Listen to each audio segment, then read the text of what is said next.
परिपूर्णगुणार्णवाय विश्वोदयस्थितिलयोन्नियतिप्रदाय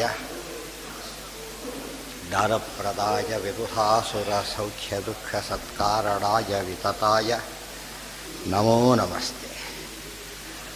नारायणं सुरगुरुं जगदेकनाथं भक्तप्रियं सकललोकनमस्कृतं च त्रैगुण्यवर्जितमजं विभुमाद्यमीशं वन्दे भवघ्नममरासुरसिद्धवन्द्यं। नारायणं नमस्कृत्य नरं चैव नरोत्तमं देवीं सरस्वतीं व्यासं ततो जयमुदीरये। नारायणं गुणैः सर्वैरुदीर्णं दोषवर्जितं ज्ञेयं गम्यं गुरुंश्चापि नत्वा सूत्रार्थ उच्यते। अशेषगुरुमीशेषं नारायणमनामयं सम्प्रणम्य प्रवक्ष्यामि प्रमाणानां स्वलक्षणं। यथार्थं प्रमाणं तद्विविधं केवलम् अनुप्रमाणं च यथार्थज्ञानं केवलं तत्साधनम् अनुप्रमाणं। केवलं चतुर्विधम् ईशा लक्ष्मी योगी अयोगी भेदेन पूर्वद्वयम् अनादिनित्यं स्वातन्त्र्यपारतन्त्राभ्यां तद्विशेषः। पूर्वं स्वपरगत अखिलविशेषविषयं द्वितीयम् ईशे अन्येभ्यो अधिकम् असार्वत्रिकम् अन्यत्र सर्वविषयं स्पष्टत्वे भेदः। योगिज्ञानं ऋजूनाम् अनादिनित्यम् ईशे जीवेभ्यो अधिकम् असार्वत्रिकम् अन्यत्र आलोचने सर्वविषयं क्रमेण वर्धमानम् आमुक्तेः ततो अव्ययं ततो अर्वाक् क्रमेण ह्रसितं साधि च तात्विकेभ्यो अन्यत्र अयोगिज्ञानम् उत्पत्तिविनाशवत् अल्पम्। अनुप्रमाणं त्रिविधं प्रत्यक्षम् अनुमानम् आगमः इति। निर्दोषार्थेन्द्रियसन्निकर्षः प्रत्यक्षम्, निर्दोषोपपत्तिः अनुमानं, निर्दोषशब्दः आगमः। अर्थापत्युपमे अनुमाविशेषः अदाಗಬೇಕು। ಅರ್ಥಾಪತ್ಯುಪಮೆ ಅನುಮಾವಿಶೇಷಃ ಅರ್ಥಾಪತ್ತಿ ಮತ್ತು ಉಪಮ ಎರಡು ಪ್ರತ್ಯೇಕ ಪ್ರಮಾಣಗಳು ಅಂತ ಹೇಳ್ತಾರೆ. ಅಲ್ಲ, ಅವೆರಡು ಸಹ ಅನುಮಾನದ ಪ್ರಭೇದಗಳೇ. ಅರ್ಥಾಪತ್ತಿ ಅಂದ್ರೇನು, ಉಪಮ ಅಂದ್ರೇನು? ಅರ್ಥಾಪತ್ತಿ ಅನುಪಪದ್ಯಮಾನ ದರ್ಶನೇನ ತದುಪಪಾದಕೆ ಬುದ್ಧಿ ಅರ್ಥಾಪತ್ತಿ ಅಂತ ಹೆಸರು. ಅರ್ಥತಃ ಪ್ರಾಪ್ತಿರಿತ್ಯೇವ ಅರ್ಥಾಪತ್ತಿರಭಿಧೀಯತೆ. ತತ್ವನಿರ್ಣಯದಲ್ಲಿ ಆಚಾರ್ಯ ಕೊಟ್ಟ ಡೆಫಿನೇಷನ್ ಅದು. ಅರ್ಥ ಆಪತ್ತಿ, ಅರ್ಥತಃ ಆಪತ್ತಿ ಅರ್ಥಾಪತ್ತಿ. ಏನು ಹಾಗೆಂದರೆ ವೀರುಂಗುದೇವದಂತಹ ದಿವಾನ ಫುಂಕ್ತೆ ಅಂಥೇಳಿದರೆ ರಾತ್ರವು ಫುಂಕ್ತೆ ಅಂತ ಅರ್ಥ. ಒಬ್ಬ ದೇವದತ್ತ ಅಂತ ಒಬ್ಬನಿದ್ದಾನೆ, ABCD XYZ ಇದ್ದಾನೆ. ಅವನು ಜೋರಾಗೇ ಇದ್ದಾನೆ. ಆದರೆ ಒಂದು ಪ್ರೂವ್ ಆಗಿದೆ, ಏನು, ಹಗಲು ಊಟ ಮಾಡೋದಿಲ್ಲ ಅಂತೇಳಿ. ಅರ್ಥ ಏನದಕ್ಕೆ? ಇಲ್ದರೂ ದಪ್ಪಿರಲಿಕ್ಕೆ ಸಾಧ್ಯ ಇಲ್ಲ. ಅದಕ್ಕೆ ಅದೇನದು, ಅದು ದಪ್ಪ ಅವನು ಊಟನೇ ಮಾಡೋದಿಲ್ಲ ಅಂತ ಹೀಗಿದ್ದಾನೆ ಅಂದರೆ ಯೋಚನೆ ಇಲ್ಲ. ಆದರೆ ಹಗಲು ಊಟ ಮಾಡೋದಿಲ್ಲ, ದಪ್ಪಿದ್ದಾನೆ, ಸರಿಯಾಗಿದ್ದಾನೆ ಅಂಥೇಳಿದ ಅರ್ಥ ಏನದಕ್ಕೆ? ರಾತ್ರಿ ಊಟ ಮಾಡೇ ಮಾಡ್ತಾನೆ ಅಂತ ಅರ್ಥ. ಯಾಕೆ ಇಲ್ದವ್ರು ಏನಾಗೋದಿಲ್ಲ, ಇಲ್ದರೆ ಏನಾಗೋದಿಲ್ಲ, ಆ ರೀತಿ ಇರಲಿಕ್ಕೆ ಸಾಧ್ಯ ಇಲ್ಲ. ಅದಕ್ಕೆ ಏನದು, ಅನುಪಪದ್ಯಮಾನ ಅರ್ಥದರ್ಶನೇನ. ಅನುಪಪದ್ಯಮಾನ ಅರ್ಥ ಅದು. ಅವನು ಪೀನವಾಗಿರುವಿಕೆ ಅನ್ನೋದನ್ನು ಕೂಡಿಸ್ಬೇಕಾದ್ರೆ ಏನಾಗಬೇಕು, ಅವನು ಈ ಹಗಲು ಊಟ ಮಾಡಿದ್ರೆ ಪ್ರೂವ್ ಆಗಿಬಿಟ್ಟಿದೆ, ದಪ್ಪ ಇರೋದು ಪ್ರೂವ್ ಆಗಿದೆ. ಅದನ್ನು ಹೇಳಬೇಕಾದ್ದೇನೀಗ ಒಂದು ಹುಟ್ಟಲೇಬೇಕು. ಏನಿರಬೇಕು ಅದು, ಒಂದು ರಾತ್ರಿ ಊಟ ಮಾಡಲೇಬೇಕು. ಇಲ್ಲದೆ ಹೋದರೆ ಏನಾಗತ್ತೆ? ಹಾಗೆಲ್ಲ ಸಾಧ್ಯತೆಯೇ ಇಲ್ಲ. ಅನುಪಪದ್ಯಮಾನ ಅದು ಇಂಪಾಸಿಬಲ್ ಟು ಎಕ್ಸಿಸ್ಟ್ ಅಂದಮೇಲೆ ಗೊತ್ತಾಯ್ತು. ಇದನ್ನೇ ಅರ್ಥಾಪತ್ತಿ ಅಂತ ಕರೀತಾರೆ. ಕರೀಲಿ ತಪ್ಪಲ್ಲ, ಆದರೆ ಅದು ಏನಂತ ಕರಿಬಾರ್ದು, ಅದನ್ನು ಪ್ರತ್ಯೇಕ ಅನುಮಾ ವಿಶೇಷ. ಅವನೇನು ಹೇಳ್ತಾನೆ, ಅನುಮಾನದಲ್ಲಿ ವ್ಯತ್ಯಾಸ ಇದೆ ಅಂತ ಹೇಳಿದ. ಪರ್ವತೋ ವನ್ಯಮಾನ್ ಧೂಮಾತ್, ಎರಡಕ್ಕೂ ವ್ಯತ್ಯಾಸ ಇದೆ. ಅದಕ್ಕೋಸ್ಕರ ಇದು ನೋಡಿದ್ರೆ ವ್ಯತ್ಯಾಸ ಇದೆ, ಅದಕ್ಕೆ ಬೇರೆ ಮಾಡ್ತೀರಿ ಇಲ್ಲ, ಬೇರೆ ಮಾಡಬೇಕಾಗಿಲ್ಲ. ಫಾರಮ್ ಮುಂದೆ ಏನಂತ ಅರ್ಥ, ಅದು ಹೀಗಿದ್ದರೆ ಹೀಗಿರಬೇಕು ಅಂಬೋದು ಒಟ್ಟದು. ಹೇತು ವ್ಯಾಪ್ತಿ ಮತ್ತು ಸಿದ್ಧಿ, ಸಿದ್ಧಿ ಮೂರಿದ್ಲೇ ಹೋದರೆ ಬರ್ಮಾನ ವರ್ಕ್ ಮಾಡೋದಿಲ್ಲ. ಸೇಮ್ ಇರೋದೆಲ್ಲ ಕೂಡ ಸ್ವಲ್ಪ ಏನಾಗಿದೆ, ಸ್ವಲ್ಪ ವ್ಯತ್ಯಾಸ ಇದೆ, ಅದಕ್ಕೇನು ಮಾಡೋಕ್ಕೆ ಸಬ್ ಕ್ಲಾಸಿಫಿಕೇಷನ್ ಮಾಡಬೇಕೇ ಹೊರತು ಪ್ರತ್ಯೇಕ ಕ್ಲಾಸಿಫಿಕೇಷನ್ ಮಾಡಬಾರ್ದು. ಇದು ಬಹಳ ಮುಖ್ಯವಾದ ಅಂಶ ಇದೆ. ಅವ್ರ ಅರ್ಥಾಪತ್ತಿ ಎಂಬ ಕಾನ್ಸೆಪ್ಟ್ ತಪ್ಪಲ್ಲ, ಉಪಮ ಎಂಬ ಕಾನ್ಸೆಪ್ಟ್ ತಪ್ಪಲ್ಲ. ಅದೇನು ತಪ್ಪದು, ಪ್ರತ್ಯೇಕವಾದ ಪ್ರಮಾಣ ಅಂತ ಹೇಳೋದು ತಪ್ಪು. ಯಾವುದ್ರಲ್ಲಿ ಇನ್ಕ್ಲೂಡ್ ಮಾಡ್ಬೋದು ನಾವು ಅದನ್ನು?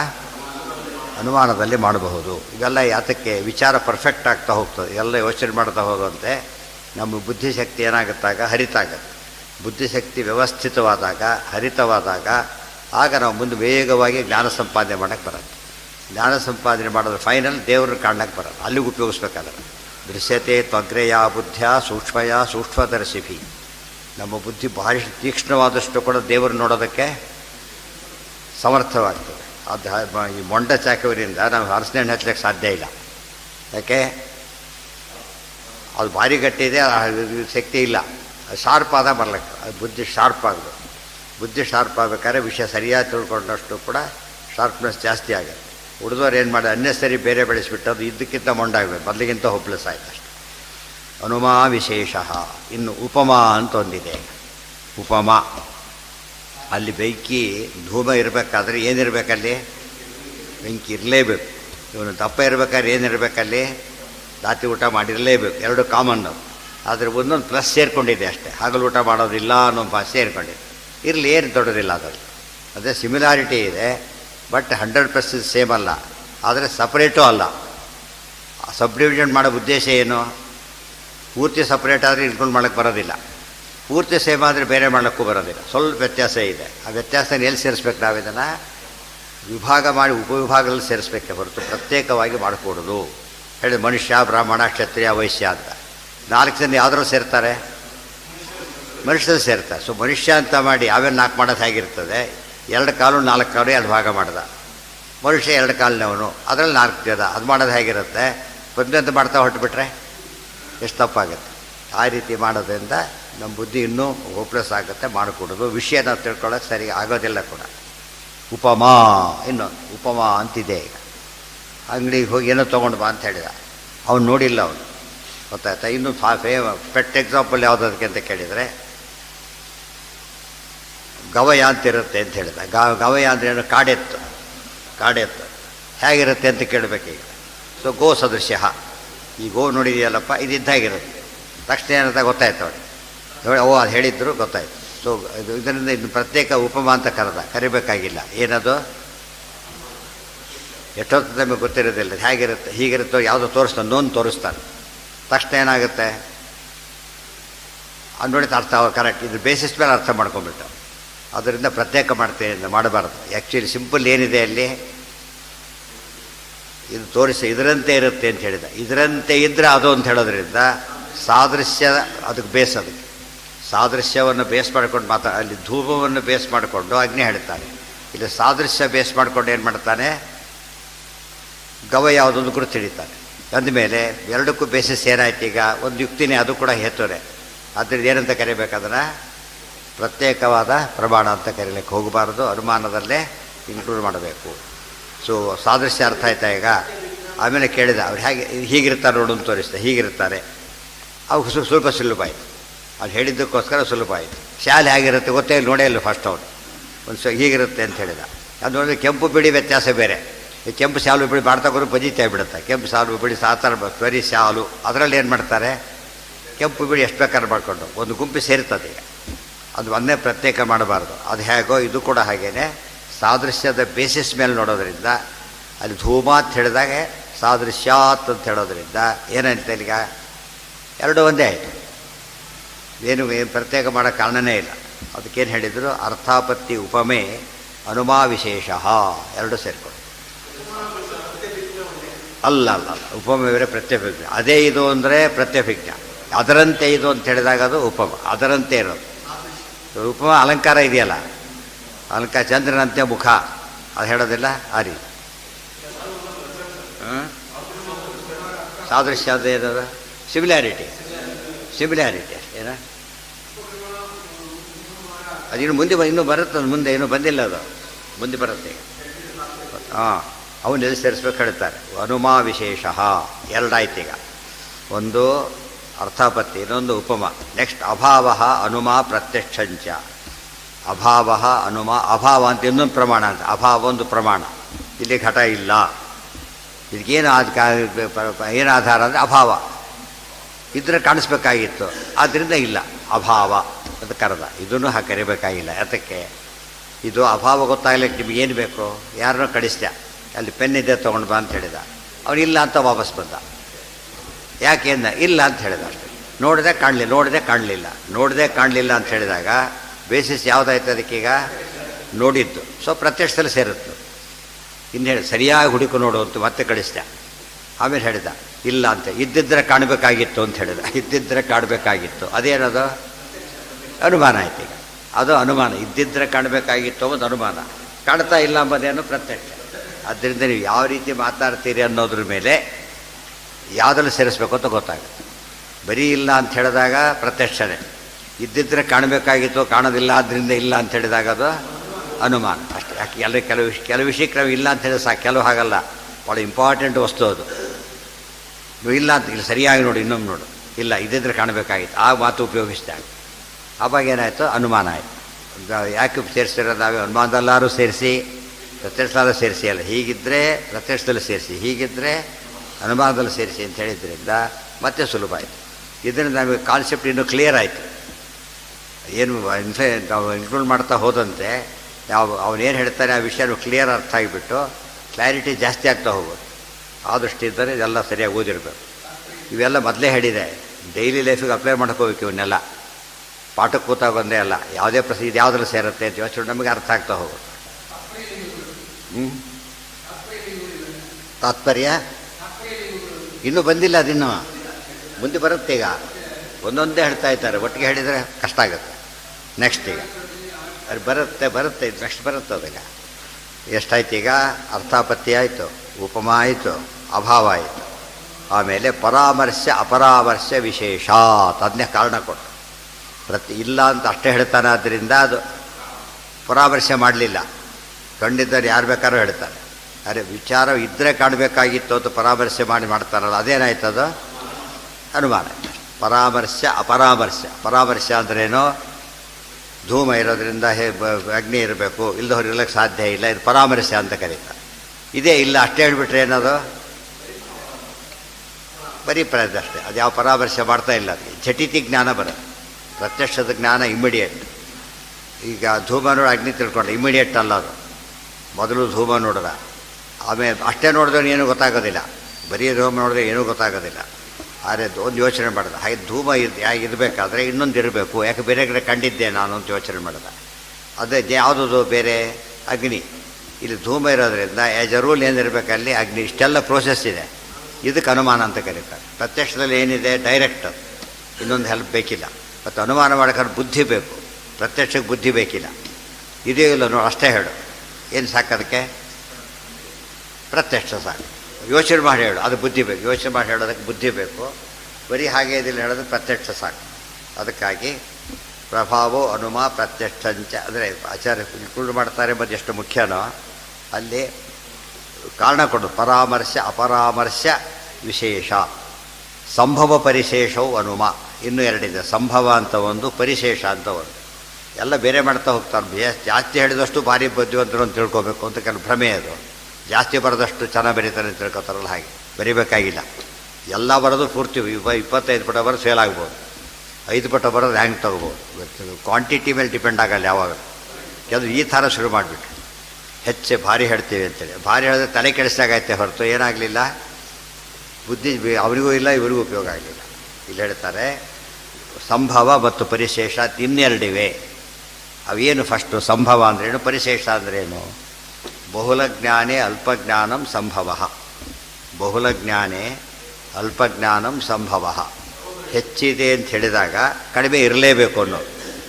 ಹೆಚ್ಚಿದೆ ಅಂತ ಹೇಳಿದ ಮೇಲೆ ಕಡಿಮೆ ಇರಲೇಬೇಕು. ಅವರಲ್ಲಿ 1000 ರೂಪಾಯಿದೆ, 100 ರೂಪಾಯಿ ಇರಲೇಬೇಕು. ಯಾಕೆ? ಯಾವ್ದು ದೊಡ್ಡದು ಇದರಲ್ಲಿ? ಅದಕ್ಕೆ ಬಹುಲಜ್ಞಾನೇ ಅಲ್ಪಜ್ಞಾನಂ ಸಂಭವ. ಹೆಚ್ಚಿದೆ ಅಂತ ಹೇಳಿದ ಮೇಲೆ ಕಡಿಮೆ ಅನ್ನೋದೇನದು? ಅಂಡ್ರೆಸ್ಟ್ ಇರಲೇಬೇಕಲ್ಲ. ಇದು ಆ್ಯಕ್ಚುಲಿ ಏನದು? ಅನುಮಾನನೇ. ಏನು ಅನುಮಾನ? ಹೆಚ್ಚಿದ್ರೆ ಅದರ ಕಡಿಮೆ ಇದ್ದೇ ಇರಬೇಕು. ಸಿಂಪಲ್ ಅದು. ಧೂಮ ಇದ್ರೆ ಅಗ್ನಿ ಇರಬೇಕು, ಹೇಗೋ ಹಾಗೆ. ಬೇರೆ ಮಾಡೋಕ್ಕೆ ಕಾರಣನೇ ಇಲ್ಲ. ಸಂಭವ ಅಂತ ಕರೆದು ಸರಿಯಲ್ಲ. ಗೀತಾದಲ್ಲಿ ಬರ್ತದೆ. ಅಪರೋಕ್ಷ ಜ್ಞಾನ ನಮ್ಮ ತತ್ವಜ್ಞಾನಕ್ಕೂ ಐಹಿಕಕ್ಕೂ ಏನು ವ್ಯತ್ಯಾಸ ಗೊತ್ತಾ? ತತ್ವಜ್ಞಾನಕ್ಕೂ ಲೋಕಜ್ಞಾನಕ್ಕೂ ಏನು ವ್ಯತ್ಯಾಸ ಅಂದರೆ, ಲೌಕಿಕ ಜ್ಞಾನ ಎಂಬುದು ಬಾವಿ ಇದ್ದಾಗೆ, ತತ್ವಜ್ಞಾನ ಎಂಬುದು ಏನದು ಸಮುದ್ರ ಇದ್ದಾಗೆ. ಗೊತ್ತಾಯ್ತಾ? ಸಮುದ್ರ ಇದ್ಮೇಲೆ ಬಾವಿ ಎಷ್ಟು ನೀರಿದೆಯಾ ಅಂತ ಮತ್ತೆ ಕೇಳಬೇಕಾಗಿಲ್ಲ. ಯಾತಕ್ಕೆ? ಅದೆಲ್ಲಿ ಇದೆಲ್ಲಿ ಬಾವಿ ಇದ್ದರೆ ಏನಿರಬೇಕಾಗಿಲ್ಲ, ಇರಬೇಕಾಗಿಲ್ಲ. ಸೊ ತತ್ವಜ್ಞಾನ includes every all branches of knowledge. ಆದರೆ ಬೇರೆದೆಲ್ಲ ಅಷ್ಟಕ್ಕಷ್ಟೇ. ಕಣ್ಣಿದೆ, ಬುದ್ಧಿದೆ, ಅದಿದೆ, ಅಷ್ಟು ಬೇರೆ ಇಲ್ಲ. ಪ್ರಾಣ ಇದೆ, ಅವಿಷ್ಟು ವರ್ಕ್ ಮಾಡ್ಲಿಕ್ಕೆ ಶುರುವಾಗುತ್ತೆ. ಪ್ರಾಣ ಒಂದಿಲ್ಲ ಅಂದರೆ ಅದು ಬಿಡೋದೇನು ಇದ್ದು ಉಪಯೋಗ ಇಲ್ಲ. ಆ ಸ್ಟೇಜಲ್ಲಿ ಯಾವುದಿದೆ ನಮಗೆ ಇವತ್ತು? ಯಾವುದಿದೆ? ತತ್ವಜ್ಞಾನ ಆ ಲೆವೆಲ್ ಇರೋದ್ರಿಂದ ಅದಿದ್ದ ಮೇಲೆ ಎಲ್ಲ ಇದೆ. ಅದೇ ಹೇಳ್ತಿರೋದು. ಯಾವಾನರ್ಥ ಉದಪಾನೆ ಸಂಪ್ಲುತ ಸರ್ವತೋದಕ್ಕೆ ತಾವಾನ್ ಸರ್ವೇಷು ವೇದೇಶು ಬ್ರಾಹ್ಮಣಸ್ಯ ವಿಜಾನತಃ. ಈ ಶ್ಲೋಕದಲ್ಲಿ ಬಂದಿರೋ ಅರ್ಥ ಏನು ಅಂದರೆ, ತತ್ವಜ್ಞಾನ ಒಂದು ಗೊತ್ತಿದ್ದರೆ ಅದನ್ನು ಹೇಳಿದ್ರು. ಒಂದು ಜ್ಞಾನ ಬಂತ ಎಲ್ಲ ಗೊತ್ತಾಯ್ತಾ?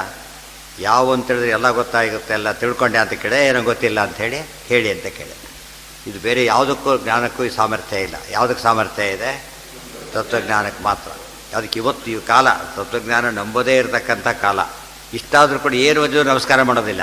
ದೊಡ್ಡ ಸೈಂಟಿಸ್ಟ್ ನಮಸ್ಕಾರ ಮಾಡೋದಿಲ್ಲ, ದೊಡ್ಡ ರಾಜಕಾರಣಿ ಮೊದಲೇ ಮಾಡೋದಿಲ್ಲ, ಕೆಲವಕ್ಕೆ ಮಾಡೋದಿಲ್ಲ. ಜ್ಞಾನಿಗಳು ಅಂತ ಅಷ್ಟೇ ಕೈ ಮುಗಿಬಿಡುತ್ತೆ. ಇದು ಆಶ್ಚರ್ಯ.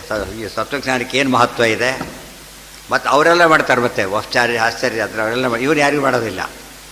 ಅವ್ರ ಮೇಲಿದ್ದಾರೆ ಅವರೇ ಅರ್ಥ. ನಮಗೆ something more than all of us. ಇದು ಅರ್ಥ ಮಾಡಿಕೊಂಡ್ರೆ, ಇವತ್ತಿನ ಕಾಲದಲ್ಲಿ ಕಾನ್ಸೆಪ್ಟ್ ಹುಡ್ಕೊಂಡಿದೆ ಅಂತ ಅರ್ಥ ಮಾಡಿಕೊಂಡ್ರೆ ನಿಜವಾದ ಅರ್ಥದಲ್ಲಿ ಎಷ್ಟಿರಬೇಕದು. ಅರ್ಥ ಆಯ್ತಾ? ನಾಸ್ತಿಕನೂ ಕೂಡ ಆ ಜ್ಞಾನ ಅಂದ ತಕ್ಷಣ ಹೊಸ ರೀತಿ ಗೌರವ ಕೊಡ್ತಾರೆ. ಬೇರೆದಕ್ಕೆ ಹಾಗೆಲ್ಲ ಕೊಡೋದಿಲ್ಲ. ಯಾವುದೇ ಶಾಲಾ ಕಾಲೇಜುಗಳಲ್ಲಿ ನಮಸ್ಕಾರ ಮಾಡೋ ಪದ್ಧತಿ ಇಲ್ಲ. ಕಾಲು ಬಿಟ್ಟು ನಮಸ್ಕಾರ ಮಾಡೋದು ಅಲ್ಲಿ ಎಲ್ಲೆಲ್ಲೂ ಬರೋದಿಲ್ಲ. ಆಯಿತಾ? ಇದರಲ್ಲಿ ಮಾತ್ರ ಪದ್ಧತಿ ಬಂದಿರೋದು. ಯಾಕೆ? ಇದು ದೊಡ್ಡದು. ಹೇಳೋದು ಹೊರತು ಗೊತ್ತೇ ಆಗೋದಿಲ್ಲ. ಅದು ಸ್ವಲ್ಪ ಹೇಳಿದ್ರೆ ಡೆವಲಪ್ ಮಾಡ್ಕೋಬೋದು. ಹಾಗಲ್ಲ, ಪ್ರತಿ ಹಂತದಲ್ಲೂ ಗೈಡೆನ್ಸ್ ಬೇಕೇ ಬೇಕು. ಅಲ್ಲಿ ಮುಗೀತು. ಪರಿಶೇಷ ಈ ನಮಗೆ ಯಾತಕ್ಕೆ ಎಕ್ಸಾಂಪಲ್ ಕೊಟ್ಟಿದ್ದು ಅಂದರೆ, ಸಂಭವ ಬಹಳಷ್ಟಿದ್ದ ಮೇಲೆ ಸ್ವಲ್ಪ ಇರಲೇಬೇಕು ಅಂತ ಅರ್ಥ. ಕೋಟ್ಯಾಧೀಶನಲ್ಲಿ ಲಕ್ಷಾಧೀಶ ಹೇಳಬೇಕಾಗ ಅದಕ್ಕೆ ಏನು ಮಾಡಿದ್ರು ಗೊತ್ತಾ? ವಾಯುಸ್ತುತಿಯೊಳಗೆ ಏನು ಹೇಳಲಿಲ್ಲ?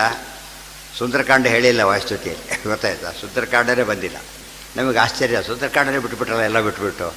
ಇಡೀ ರಾಮಾಯಣದಲ್ಲಿ ಎದ್ದು ಕಾಡೋ ಭಾಗ ಯಾವುದು ಹನುಮಂತರ ಪ್ರಸಂಗ ಬಂತು ಅಂದರೆ ಸುಂದರಕಾಂಡ ಹೇಳೇ ಇಲ್ಲ. ಅದನ್ನು ಯಾಕೆ ಹೇಳಲಿಲ್ಲ ಅಂದರೆ, 100 ಯೋಜನೆ ಹಾರೋದಿದ್ದು. ಅದು 50,000 ಯೋಜನೆದವರು ಬರೆದಿದ್ದಾರೆ. ಪ್ರಾಕ್ 50,000 50,000 ಯೋಜನೆದವರು ಹೋಗಿ ಅಲ್ಲಿ ಚೂಡಾಮಣಿ ತರೋದು, ಇಲ್ಲಿ ಸಂಜೀವನ ತರೋದು. ಅದು ದೊಡ್ಡ ಹೆವಿಯೋ, ಇದು ಹೆವಿನೋ, ವ್ಯಾಲ್ಯೂ ಬೇರೆ ಇರಲಿ. ಹೆವಿ ಯಾವುದಿದ್ರಲ್ಲಿ? ಸಂಜೀವನ. ಅದನ್ನೇ ತಂದ ಮೇಲೆ ಚೂಡಾಮಣಿ ತಂದಿದ್ದು ಗಾತ್ರದಲ್ಲಿ ಕಡಿಮೆ ಆಯಿತು. ಇವತ್ತು ನಾವು 1 kg ಒಂದು ತರಲಿಕ್ಕೆ ಬರೋದಿಲ್ಲ, 1 ಟನ್ನು ಕೊಡ್ಲಿಕ್ಕೆ ಬರೋದಿಲ್ಲ. ಯಾವುದನ್ನು? ಕಬ್ಬಿಣನ. ಆದರೆ ಟನ್ ವ್ಯಾಲ್ಯೂ ಬಂಗಾರ ಹಿಡ್ಕೋಬೋದು ಕೈಯೊಳಗೆ. ಟನ್ ವ್ಯಾಲ್ಯೂ ಬಂಗಾರ. ಟನ್ನಿಗೆ ಎಷ್ಟು ವ್ಯಾಲ್ಯೂ ಇದೆ? ಬಂಗಾರಕ್ಕೆ ಎಷ್ಟು ಬರುತ್ತೆ ನಿಮಗೆ? ಅದು ಟನ್ಗಟ್ಟೆ ಇದ್ರೆ ಬರೀ ಗ್ರಾಮ್ಸ್ಗಟ್ಟೆ ಬಂದೋಗುತ್ತೆ. ಅದರೊಳಗೆ ಆರಾಮ್ ಹಿಡ್ಕೋಬೋದು. ಆದರೆ ವ್ಯಾಲ್ಯೂ ಮಾತ್ರ ಯಾವ್ದು ಜಾಸ್ತಿ ಇದೆ? ಕ್ವಾಂಟಿಟಿ ಅದು ಜಾಸ್ತಿ ಇದ್ದರೆ ಕ್ವಾಲಿಟಿದು ಜಾಸ್ತಿ ಇದೆ. ಅದಕ್ಕೇನೆ ಸುಂದರಕಾಂಡಲ್ಲಿ ಹೇಳಿದೆ. ಏನು ಹೇಳಿಬಿಟ್ರು? 100 ಎಲ್ಲಿ 50,000 ಇಲ್ಲಿ 50,000. ಮತ್ತೆ ಅಲ್ಲಿ ಹೋಗಿ ಒಂದಿಷ್ಟು ಟೈಮ್ ಇದೆ. ಇಲ್ಲಿ ಹಾಗಲ್ಲ. ಹೋಗಿ ಇನ್ಸ್ಟೆಂಟ್ ಬರಬೇಕು. ಎಲ್ಲ ಸತ್ತು ಬಿಟ್ಟು ಬದುಸ್ಬೇಕು ಅವ್ರನ್ನ. ಹೋಗಿದ್ದೇನು ಏಕಕ್ಷಣೇ. ಅದು ಏಕಕ್ಷಣದಲ್ಲಿ ನಡೆದಿದ್ದಲ್ಲ, ಏಕಕ್ಷಣ ಅಲ್ಲ. ಈ ಥರ ಡಿಫರೆನ್ಸ್ ಇದ್ದಾಗ ಇದನ್ನು ಹೇಳಿದ್ರಿಂದ ಏನು ಹೇಳಿದಾಗಾಯ್ತು? ಈಗ ಅವನು ಹೇಳಿದ್ನಲ್ಲ, MSc PhD ಆಗಿದ್ದಾರೆ, ಅವನು ಇದಾಗಿದ್ದಾನೆ, SSLC ಆಗಿದೆಯಾ ಅಂತ ಕೇಳಿ ಹೇಳಬೇಕು ಅವರಿಗೆ. ಅದಿಲ್ಲದವ್ರು ಏನು ಮಾಡೋಕ್ಕೆ ಬರಲ್ಲ, ಅವನು ಮುಂದೆ ಹೋಗೋ ಚಾನ್ಸೇ ಇಲ್ಲ. ಅದಕ್ಕೆ ಅದೇನದು ಸಂಭವ ಅಂತ ಆಯಿತು. ಅಂದರೆ ಪ್ರಾಬಬಲ್, ಸಿಂಪ್ಲಿ ಪ್ರಾಬಬಲ್. ಅದೇ ಸಂಭವ. ಆತ್ಮ ಅದು ಇನ್ನೊಂದು ಹೇಳ್ತಾರಲ್ಲ, ಗೊತ್ತಿದೆ ಎಲ್ಲರಿಗೂ ಕೂಡ. ಕಿವಿಯಲ್ಲಿ ಏನೋ ಒಂದು ಇದು ಸೇರಿಕೊಂಡಿದೆ, ಸೊಳ್ಳೆ ಸೇರಿಕೊಂಡಿದೆ, ನೊಣ ಸೇರಿಕೊಂಡೆ ಹೋಗ್ತಾರೆ. ಆನೆ ಸೇರ್ಕೊಂಡ್ಬಿಟ್ಟಿದೆ ಕಿವಿಯಲ್ಲಿ ಅಂತ ಹೇಳಿದರೆ ಅಸಂಭಾವಿತ, ಇಂಪಾಸಿಬಲ್. ಅದು ಇಲ್ಲಿ ಪ್ರಾಬಬಲ್. ಇದು ಇರ್ಬೋದಿಲ್ಲ, ಇರೋ ಚಾನ್ಸ್ ಅಲ್ಲಿ ಇಲ್ಲೇ ಇಲ್ಲ. ಇಲ್ಲಿ ಮತ್ತೆ ಗ್ಯಾರಂಟಿ ಇದೆ. ಲಕ್ಷ ಕೋಟಿ ಇರೋನಲ್ಲಿ ಏನು ಗ್ಯಾರಂಟಿ ಇದೆ? ಲಕ್ಷ ಗ್ಯಾರಂಟಿ ಇದೆ. ಅರ್ಥದಲ್ಲಿ ಸಂಭವ. ಇದು ಅನುಮಾನನೇ. ಪರಿಶೇಷ. ನೆಕ್ಸ್ಟ್ ಪರಿಶೇಷ ಅಂದ್ರೇನು? ರಿಮೈನಿಂಗ್ ಅಂತ. ರಿಮೈನಿಂಗ್ ಯಾವುದೀಗ ಹೇಳಿದ ನೋಡು, ಇಲ್ಲಿ 10 ಜನ ಇದ್ದಾರೆ. 10 ಜನದ ಹೆಸರು ಹೇಳಿಬಿಡ್ತೇನೆ. ಆದರೆ ಅವನು ಯಾರು ಅಂತ ಹೇಳಬೇಕು ನೀನೀಗ. 9 ಹೆಸರು ಹೇಳಿಬಿಡ್ತಾರೆ. 10ನೇವನು ಏನಾಗಿರ್ಬೇಕಾಗ? ಹೌದು, ದಶಾವತಾರ ಇದೆಯಪ್ಪ. 9 ಇನ್ನೊಂದು ಯಾವುದು ಅಂತ ಕೇಳಿದರೆ ಕಲ್ಕಿ ಬಾಗಿ ಬಡಿತು, ಕಲ್ಕಿ ಅಷ್ಟೆ. ಮತ್ಸ್ಯ ಬಿಟ್ಟು ಹೇಳಿದ್ದ, ಮತ್ಸ್ಯ ಅಂತ ಹೇಳಿದ. ಯಾಕೆ? ಇರೋ ಮೂರರಲ್ಲಿ ಉಳಿದು ಗೊತ್ತಾದರೆ, ಎರಡು ಗೊತ್ತಾದರೆ ಮೂರನೇದು ಏನಾಗಬೇಕು? ಗೊತ್ತಾಗಲೇಬೇಕು. ಅದೇ ಪರಿಶೇಷ. ಗೊತ್ತಾಯ್ತಾ? ಬಿಟ್ಟಿದ್ರಲ್ಲಿ ಇಬ್ಬರು ಬಂದಿದ್ದಾರೆ, ರಾಮಕೃಷ್ಣ ಅಂತೇಳಿ. ಇವನು ರಾಮ, ಇನ್ನೊಬ್ಬನು ಕೃಷ್ಣ ಆಗಿರಲೇಬೇಕು. ಪರಿಶೇಷ ಅನುಮಾನ ಅಂತ. ಇದು ಕೂಡ ಯಾವುದ್ರಲ್ಲಿ ಬಂತೀಗ? ವ್ಯಾಪ್ತಿ. ಅದು ಇಬ್ಬರಲ್ಲಿ ಒಬ್ಬರ ಹೆಸರು ಇನ್ನೊಬ್ಬರ ಹೆಸರು ಗೊತ್ತಾಗಲೇಬೇಕು ಎಂಬುದು ವ್ಯಾಪ್ತಿ ಮೂಲ. ಅದು ಎಲ್ಲೆಲ್ಲಿ ವ್ಯಾಪ್ತಿ ಸೇರುತ್ತೋ ಅದೇನಾಗಿರ್ಬೇಕದು? ಒಟ್ಟು ವ್ಯಾಪ್ತಿ ಎಂಬುದು ಅನುಮಾನದ ಮೇನ್ ಪೋರ್ಷನ್ ಇರೋ ವ್ಯಾಪ್ತಿ. ಅದು ಇವೆಲ್ಲದರಲ್ಲೂ ಏನು ಕಾಮನ್ ಇದೆ? ವ್ಯಾಪ್ತಿ ಕಾಮನ್ ಇದೆ. ವ್ಯಾಪ್ತಿ ಅನ್ನೋದು ಕಾಮನ್ ಇದ್ದ ಮೇಲೆ ಬೇರೆ ಯಾಕೆ ಮಾಡ್ತೀನಿ ನೀನೀಗ?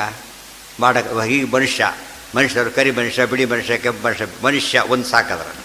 ಅದನ್ನು ಕೆಂಪು ಬಿಳಿ ಮಾಡ್ಬೋದು. ವೆರೈಟಿ ಮಾಡಿದೆ, ಮನುಷ್ಯ, ಕೆಂಪು ಮನುಷ್ಯ, ಬಿಳಿ ಮನುಷ್ಯ, ಆಮೇಲೆ ಗೋವು, ಬ್ರಾಹ್ಮಣ, ಏನದಕ್ಕೆ ಕ್ಲಾಸಿಫಿಕೇಷನ್ ಅಲ್ಲ. ತಲೆ ತೋಚದಲ್ಲೇ ಸೇರಿಸ್ತಾ ಹೋಗ್ತಾರೆ, ಕ್ಲಾಸಿಫಿಕೇಷನ್ ಅಂತಾರೆ. ತಪ್ಪದು.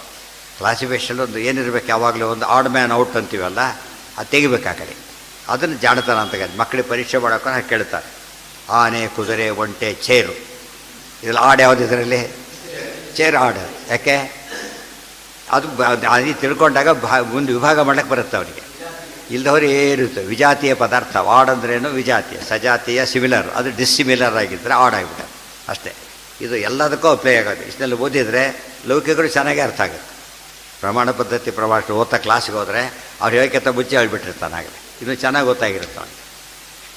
ಆ ವಿಶ್ವಾಸ ನಮಗೇ ಇಲ್ಲ, ಹೇಳೋರಿಗೆ ಅದು ಸಮಸ್ಯೆ ಆಗಿರೋದು. ಇದ್ದಿದ್ರೆ ಏನಾಗ್ತಿತ್ತು?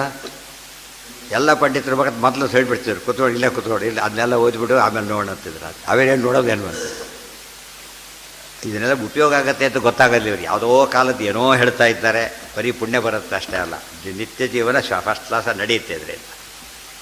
ನೆಕ್ಸ್ಟ್ ಈಗ ಒಂದು ಎಷ್ಟು ಅಂತರ ಯಾಕೆ ಹೇಳಿ, ಎಷ್ಟು ಅಂತರ್ಭಾವ ಮಾಡಿದ್ರಿ? ಈಗ ಮೂರು ಪ್ರತ್ಯಕ್ಷ ಅನುಮಾನ ಆಗಮ 3 ಪ್ರಮಾಣ ಅಂತ ಹೇಳಿದರು. ಉಳಿದ ಅಂತರ್ಭಾವ ಯಾಕೆ ಮಾಡಬೇಕಾಗಿತ್ತು ಆಚಾರ್ಯ?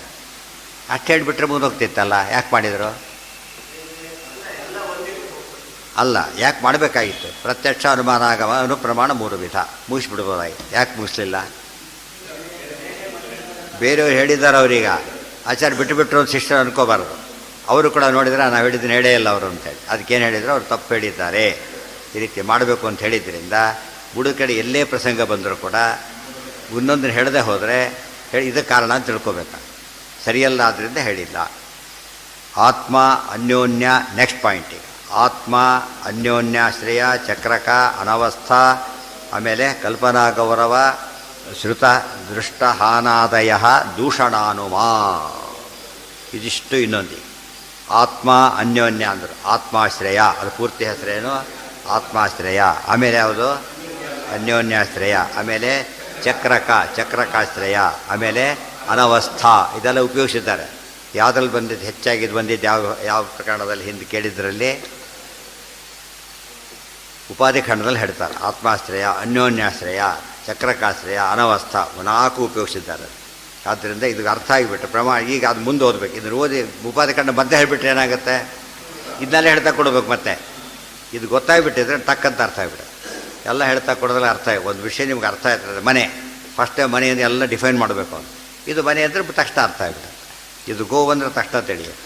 ಅದಕ್ಕೆ ಮೊದಲು ಪ್ರಮಾಣ ಲಕ್ಷಣ ಓದ್ದೇನೆ ಆ ರೀತಿ ಓದಿದರೆ ಅವನಿಗೆ ಅರ್ಥ ಆಗೋದಿಲ್ಲ. ಅರ್ಥ ಆದಾಗ ಆಗುತ್ತೆ, ಹೇಳಬೇಕಾದ್ರೆ ಮತ್ತೆ ಮರ್ತೋಗ್ಬಿಡುತ್ತೆ.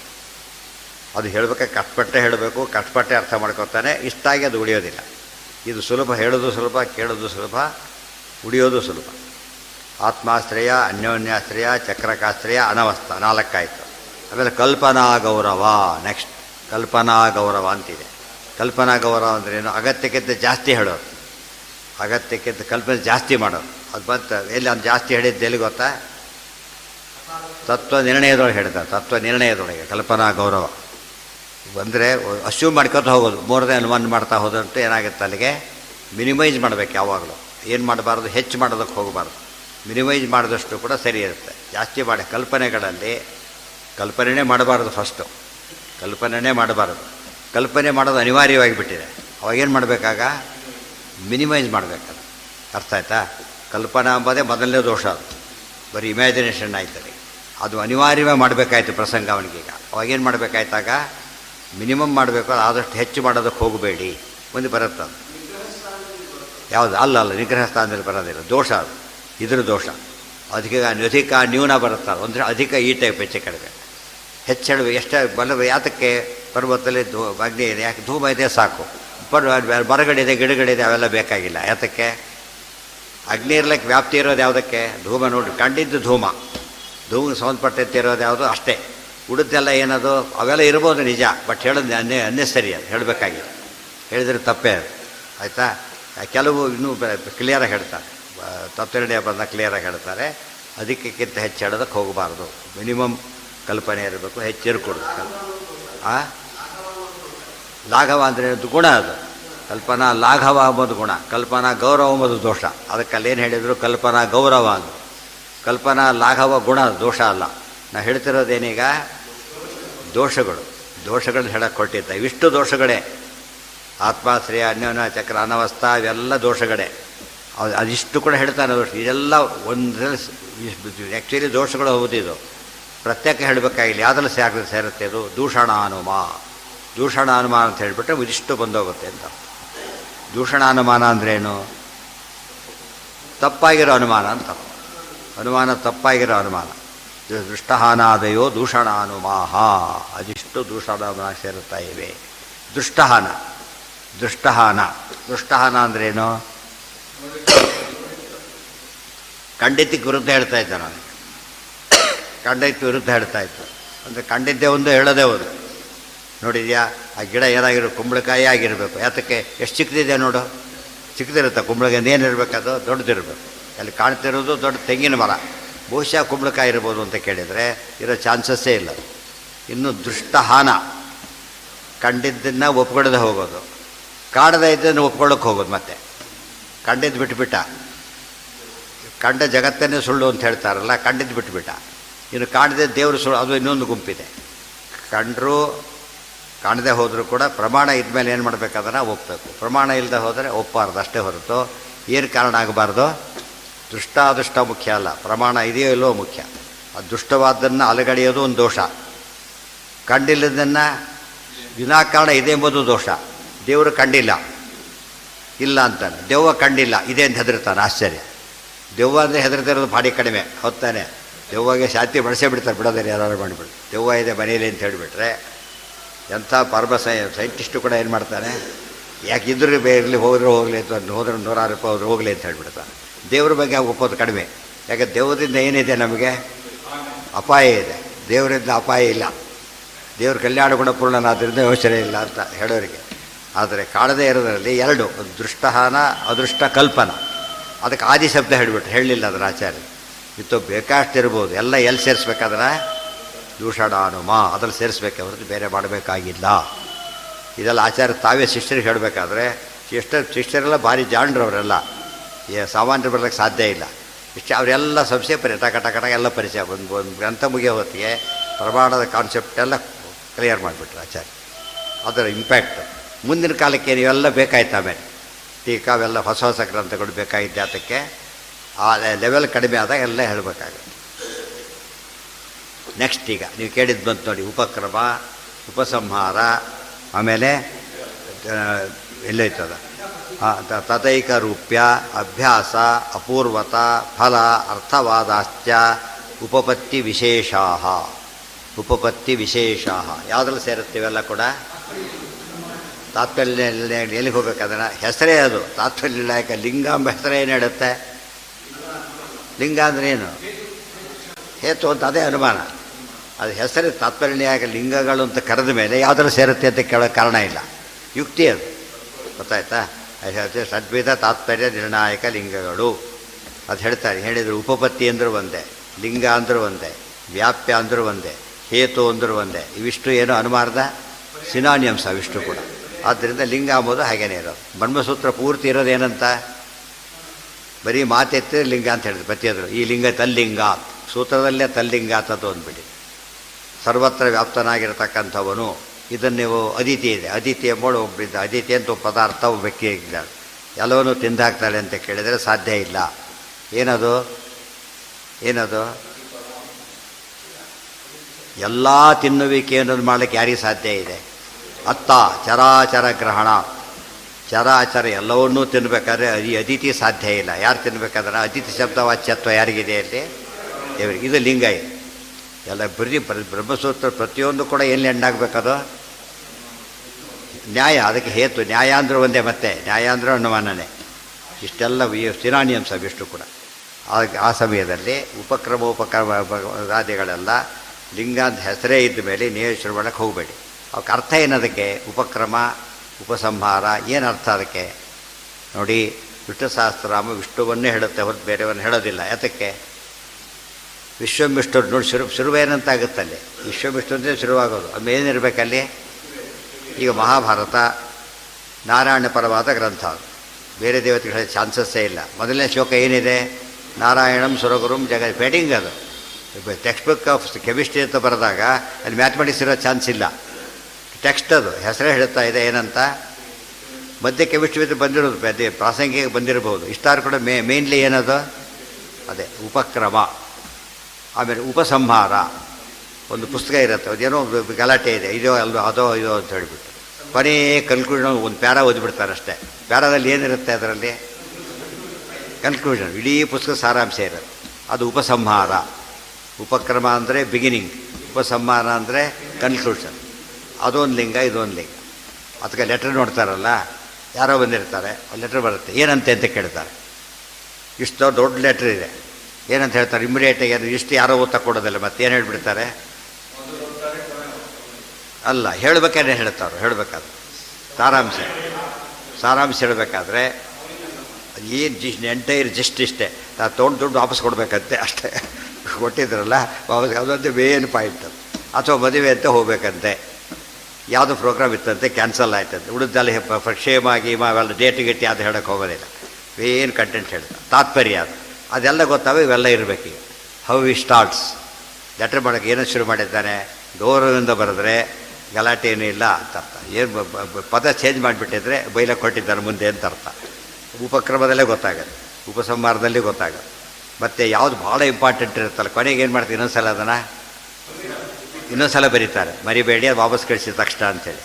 ಅದೆಲ್ಲ ಇಷ್ಟು ದೊಡ್ಡ ಪತ್ರದಲ್ಲಿರೋ ಸಾರಾಂಶ ಏನು ಅದನ್ನು ಕೊಡಿ, ಬಿಡಬೇಡಿ ಅಂತೇಳಿ ಮತ್ತೆ ಬರೀತಾರೆ. ಅದಕ್ಕೇನಂತಾರೆ? ಅಭ್ಯಾಸ ಅಂತ ಕರೀತಾರೆ. ಅಭ್ಯಾಸ ಅಂದ್ರೇನು? ರಿಪೀಟ್ ಮಾಡಿ ಹೇಳೋದು. ರಿಪೀಟ್ ಮಾಡಿ ಹೇಳಿದರೆ ಮತ್ತೆ ಮತ್ತೆ ಹೇಳಿದರೆ ಏನಂತಾರಕ್ಕೆ ತಾತ್ಪರ್ಯ ಇದೆ ಅಂತ. ಅದೇ ಭಾಳ ಇಂಪಾರ್ಟೆಂಟ್ ಅಂತ ಅರ್ಥ. ಉಪಕ್ರಮ, ಉಪಸಂಹಾರ, ತದೈಕರೂಪ್ಯ ಅಭ್ಯಾಸ. ಅಭ್ಯಾಸದಲ್ಲೂ ಕೂಡ ಬಹಳ ಮುಖ್ಯವಾದದ್ದೇನು? ಏಕರೂಪ. ಬನ್ನಿ ಅದೇ ರಿಪೀಟ್ ಮಾಡ್ತಾರೆ. ಅದು ಪೂರ್ತಿ ಅಭ್ಯಾಸ ಅಂದರೆ ಹಾಗಿರೋದು. ಅರ್ಥತ ಮಾಡಿದಾಗ ಬೇರೆ, ಅದೇ ಪದ ಉಪಯೋಗಿಸಿಬಿಟ್ರೆ ಏಕಪ್ರಕಾರ, ಅಸಕೃತ್ ವಾಕ್, ಏಕಪ್ರಕಾರ ಇರಬೇಕು, ಮತ್ತೆ ಮತ್ತೆ ಬರಬೇಕು. ಅದೇನಂತ ಕರೀತಾರೆ? ಅಭ್ಯಾಸ ಅಂತ ಕರೀತಾರೆ. ಆಮೇಲೆ ಅಪೂರ್ವತ ಅಂದರೆ ಏನು ನ್ಯೂ ಇದೆ ಅದರಲ್ಲಿ, ಎನಿಥಿಂಗ್ ನ್ಯೂ ಅದನ್ನು ಹೇಳಬೇಕು. ಅಪೂರ್ವತ ಇದನ್ನು ಅಪಾರ್ಥ ಮಾಡಿಕೊಡ್ರಿ ಬೇರೆಯವರಲ್ಲ. ಅಪೂರ್ವತ ಅಂದರೆ ಏನು? ಅಲ್ಲ, ಅಪೂರ್ವತ ಅಂದರೆ ಯಾರೋ ಅಂತ ಹೇಳ್ತೀವಿ ಅಂದರೆ ಸುಳ್ಳು ಹೇಳ್ತೀವಿ ಅಂತ ಆಯ್ತು. ಕೊನೆಗೆ ಎಲ್ಲರೂ ಜಗತ್ತು ಸತ್ಯ ಅಂತ ಹೇಳಿದ್ದಾರೆ, ಅದನ್ನು ಹೇಳಿ ಏನು ಉಪಯೋಗ? ಜಾಗ ಸುಳ್ಳು ಅಂದರೆ ಹೊಸ ವಿಷಯ ಆಗುತ್ತೆ. ಅರ್ಥ ಆಯ್ತಾ? ಪುಣ್ಯಕ್ಕೆ ನ್ಯೂಸ್ ಪೇಪರ್ ಯಾರು ಹಾಗೆ ಮಾಡಿಲ್ಲ. ಯಾವುದೋ ಮ್ಯಾಚ್ ಸೋತ್ರೆ ಗೆದ್ದ ಅಂತ ಹಾಕಿಬಿಡೋದು. ಯಾಕೆ? ಎಲ್ಲ ಪೇಪರ್ ಸೋತ ಅಂತ ಹಾಕಿದ್ದಾರೆ, ಗೆದ್ದ ಅಂತ ಹಾಕಿದ್ರೆ ಸ್ಪೆಷಲ್ ಆಗುತ್ತೆ ಅಂತೇಳಿ. ತಪ್ಪಾಗುತ್ತೆ, ಸ್ಪೆಷಲ್ ಆಗಲ್ಲ, ತಪ್ಪಾಗುತ್ತೆ. ಅಪೂರ್ವತ ಅದೇನು ಅಂತ ಕೇಳಿದರೆ ವಿಷಯದೊಳಗೆ ಅದೇ ವಿಷಯ ಹೇಳಿದ್ದಾರೆ, ಅದೇ ಉತ್ತಾರ ತೊಗೊಂಡು ದೇವರಿದ್ದಾರೆ ಅಂತ ಬೇರೆಯವ್ರು ಹೇಳಿದ್ದಾರೆ, ಆಚಾರ್ಯರು ಹೇಳಿದ್ದಾರೆ. ಏನು ಹೇಳಿದಾಗ ಆಯ್ತಾಗಿದೆ? ಇದೇ ಪ್ರಶ್ನೆ ಕೇಳ್ತಾರೆ ಅನೇಕರು. ಆಸ್ತಿಕರಿದ್ದಾರೆ, ದೇವ್ರನ್ನ ಒಪ್ಪಿದ್ದಾರೆ, ಈ ಆಚಾರ್ಯರು ದೇವ್ರ ಬಗ್ಗೆ ಹೇಳಿದ್ದಾರೆ, ಏನು ಹೊಸ್ತು ಹೇಳಿದಾಗಾಯ್ತು ಅಂತ ಕೇಳ್ತಾರೆ. ಅಲ್ಲೇ ಹೇಳಿದೆ, ದೇವ್ರು ಹೇಳಿದ್ದಾರೆ ಅವರು. ದೇವ್ರು ಎಂಥವನವನು ಅವ್ರು ಹೇಳೋ ದೇವರೆಲ್ಲ ಈ ದೇವರು ಅಲ್ಲವೇ ಅಲ್ಲ. ಅವ್ರ ಪ್ರಕಾರ ಸೂಪರ್ ಮ್ಯಾನ್ ಸುಪೀರಿಯರ್ ಪರ್ಸನ್ ಅಷ್ಟೇ ಹೊರತು ದೇವರಲ್ಲ ಅವನು. ಅರ್ಥ? ಇವತ್ತೇ ಕ್ರಿಕೆಟ್ ದೇವರು ಶುರುವಾಗಿಬಿಟ್ಟೆ. ಕ್ರಿಕೆಟ್ ದೇವರು, ಫುಟ್ಬಾಲ್ ದೇವರು, ಎಲ್ಲ ದೇವರುಗಳೇ. ಆ ಥರ ದೇವರಲ್ಲ. ದೇವ್ರು ಏನಾಗಿರ್ಬೇಕಾತ? ಅನಂತಾನಂತ ಕಲ್ಯಾಣ ಗುಣಪರಿಪೂರ್ಣ, ಒಂದು ದೋಷನೂ ಇರಬಾರ್ದು. ಈ ಕ್ರಿಕೆಟ್ ದೇವರು ಎಷ್ಟು ಸತ್ತು ಔಟ್ ಆಗಿರ್ತಾರೆ, ಇದಾಗಿ ಏನೇನೋ ಆಗಿರ್ತಾರೆ. ಅಲ್ಲಿ ಒಂದು ದೋಷ ಇದ್ದರೂ ದೇವರ ಪದ ಉಪಯೋಗಿಸ್ಬಾರ್ದು. ಮುಗಿದೋದ ಕಥೆ. ಒಂದು ಸತ್ಯನೂ ಔಟ್ ಆಗಿಲ್ಲ ಅವನು, ಹಾಗೆ ಆಡಿರಬೇಕು. ಒಂದು ಸರ್ತಿ ಕೂಡ ಕಡಿಮೆ ಹೊಡೋದಿಲ್ಲ. ಮತ್ತೆ ಹೊಡೆದಾಗ 100 ಮತ್ತು 50 ಹೊಡೆದ ಹೋಯ್ತು, ಮತ್ತೆ ಕಡಿಮೆ ಹ್ರಾಸ ಅದು ಇರಬಾರ್ದು. ಮತ್ತೆ ಜಾಸ್ತಿ ಆಗಬೇಕು. ಜಾಸ್ತಿ ಆದರೂ ದೋಷ. ಯಾಕೆ? ವೃದ್ಧಿ ಇರುತ್ತೆ, ದೇವರು ವೃದ್ಧಿನೂ ಇರಬಾರ್ದು. ಪ್ರತಿಶತ ಅಷ್ಟೇ ಇರಬೇಕು. ಅದು ಕೂಡ ಒಂದೇನದು ಲಕ್ಷಣ ದೇವರು. ಆ ರೀತಿ ಹೇಳಿದಾರೆ ಆಚಾರ್ಯ ಒಬ್ಬರು. ಅಪೂರ್ವತ ಬಂತದ್ದು ದೇವರು ಅಂತ ಅಷ್ಟೇ ಹೇಳಿದ್ದ. ಈ ರೀತಿ ಇದು ಅಪೂರ್ವ. ಏನು ಹೇಳಿದರು? ಕೆಲವು ವಿಷಯ ಹೇಳಿದರು. ಇದು ಯಾವುದೋ ಒಂದು ಬಟ್ಟೆ ಅಂತ ಅಷ್ಟೇ ಹೇಳಿದ. ರೇಷ್ಮೆ ಬಟ್ಟೆ ಅಂತ ಹೇಳಿದ, ಅಪೂರ್ವ ಬಂತ. ಓ ಹೌದಾ, ಏನೋ ತಿಳ್ಕೊಂಡ್ಬಿಟ್ಟೆ, ಆರ್ಡೇನು ತಿಳ್ಕೊಂಡಿದ್ದೆ. ಯಾವುದು ಪೀಸ್ ಆಫ್ ಪೇಪರ್ ಅಂತ ನೋಡ್ತಾರೆ, ಡಾಕ್ಯುಮೆಂಟ್ ಅದು. ಪೀಸ್ ಆಫ್ ಪೇಪರ್ ಅಂತ ತಿಳ್ಕೊಂಡು ಪಿಸಾಕ್ರಾಗ ಹೊಟ್ಟಿದ್ದ, ಡಾಕ್ಯುಮೆಂಟ್ ಅಂತ ಹೇಳಿದ, ಅದು ಅಪೂರ್ವ ಆಯ್ತು. ನೆಡ್ಕೊಂಡು ಇಟ್ಕೊಂಡ.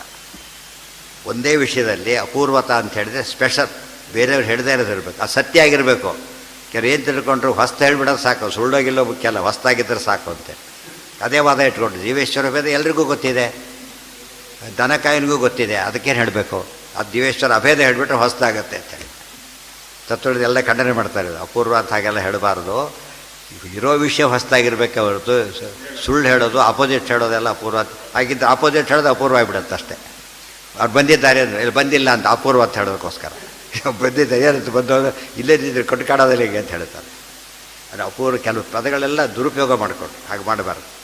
ಅಪೂರ್ವತ, ಅಪೂರ್ವತ ಬದಲು ಸತ್ಯವಾಗಿದ್ದು ಪ್ರಮಾಣ ಇದ್ದು ಅಪೂರ್ವವಾಗಿದ್ದರೆ ಮಾತ್ರ ಅಪೂರ್ವತ ಅಂತ ಕರಿಬೇಕೆ ಹೊರತು ಇನ್ನೊಬ್ರು ಹೇಳದಿದ್ದನ್ನು ಮಾತ್ರ ಹೇಳ್ತೇವೆ ಅಂತೇಳಿ ಏನೋ ಹೇಳೋದಕ್ಕೆ ಹೋದರೆ ಅದು ಅಪೂರ್ವ ಅಲ್ಲ, ಅಪೂರ್ವ ಸುಳ್ಳಾಗುತ್ತೆ ಅಷ್ಟೇ. ಅಪೂರ್ವನೇ ಎಂಥದ್ದು, ಅಪೂರ್ವವಾದ ಸುಳ್ಳು ಹೇಳಿದರು ಅಂತ ಹೇಳಬೇಕಾಗತ್ತೆ, ಬೇರೆ ಅಲ್ಲ. ಅಲ್ಲಿ ಮುಗೀತು. ಉಪಪತ್ತಿ ವಿಶೇಷಾಹ ಇವೆಲ್ಲ ಅರ್ಥವಾದ ಅಂತಿದೆ. ಹೀಗೆ ಮಾಡಿದರೆ ಹೀಗಾಗುತ್ತೆ. ನೀವು ಔಷಧಿ ಯಾವುದೋ ಔಷಧಿ ಕೊಟ್ಟ, ನಿಮ್ಮ ತಾತ ಇದನ್ನೇ ತೊಗೋತಿದ್ರು, ಅಪ್ಪನೂ ತೊಗೋತಿದ್ರು, ಏನು ಮಾಡ್ತಾನಾಗ ನಾ ಫ್ಯಾಮಿಲಿಗೆ ಆಗುತ್ತೆ ಅಂತ ತೊಗೊಂಡ್ಬಿಡ್ತಾನೆ ತಕ್ಷಣ. ಯಾಕೆ? ಪುರಾಕಲ್ಪ ಇದ್ದಾಗ ಹಿಂದೆವ್ರು ಮಾಡ್ತಾ ಬಂದೆ. ಪ್ರೆಸಿಡೆನ್ಸ್ ಅಂತೀವಲ್ಲ, ಪ್ರೆಸಿಡೆನ್ಸ್ ಹಿಂದೆ ದೊಡ್ಡವ್ರು ಮಾಡಿದ ದೃಷ್ಟಾಂತ ಇದೆ, ಮತ್ತೆ ಪ್ರಮಾಣ ಬೇಕಿಲ್ಲ. ಊಟಕ್ಕೊಂದು ಬರುತ್ತಾ ಇಲ್ಲೋ ಅಂದರು, ಸ್ವಾಮಿಗಳು ತೊಗೊಂಡ್ರು, ಮುಗಿದು ಮತ್ತೆ ಕೇಳಕ್ಕೆ ಹೋಗೋಣ.